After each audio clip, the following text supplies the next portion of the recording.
प्रभु जीशु नाम रे मो नमस्कार। मो नाम मेरी सबर गजपति कहूँ। मोर साक्षी विषय कहवाई चाहूँगी। आउ 10 वर्ष पर्यंत पिला पाई नथिली। आउ मो दिन दिन जगार जाइथिली, मेडिसिन भी खाऊली, पुछुणी भी देखैली, आउ गुणिया मानक बाक को भी जाऊली, हेले भी मते संतान पाई नथिली। मो पाई जेते बेले प्रभुंकर दास प्रार्थना करुथिले, आउ प्रभु मते संतान देइछंती। हालेलुया।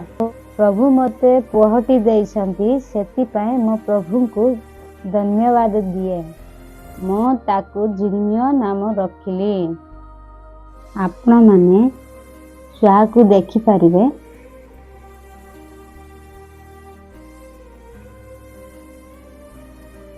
प्रभु को धन्यवाद दिए, कारण 10 वर्ष पर संतान देइछंती। प्रभु को धन्यवाद दिए।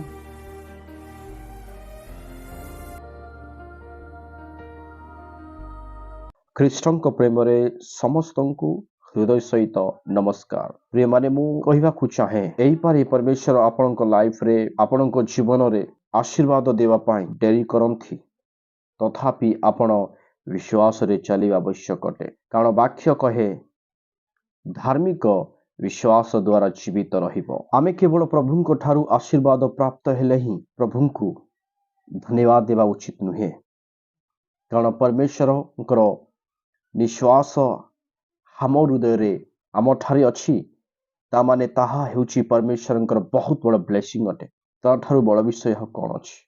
जदि आपण माने शारीरिक आशीर्वाद प्राप्त हेबा पई चाहूछंती, आपण विश्वास रे चलिबा आवश्यक। आपण प्रभु को धन्यवाद देबा पई सिखंतु, धन्यवाद दियंतु। परमेश्वर आपण लाइफ रे आश्चर्य भाव रे काम करिवो।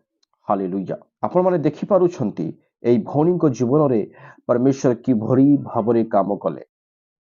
10 वर्ष धरी संतानर आशीर्वाद नथिला, किंतु से जेतेले परमेश्वर ऊपर भरोसा कले, विश्वास कले, परमेश्वर तांको आशीर्वाद देइछंती।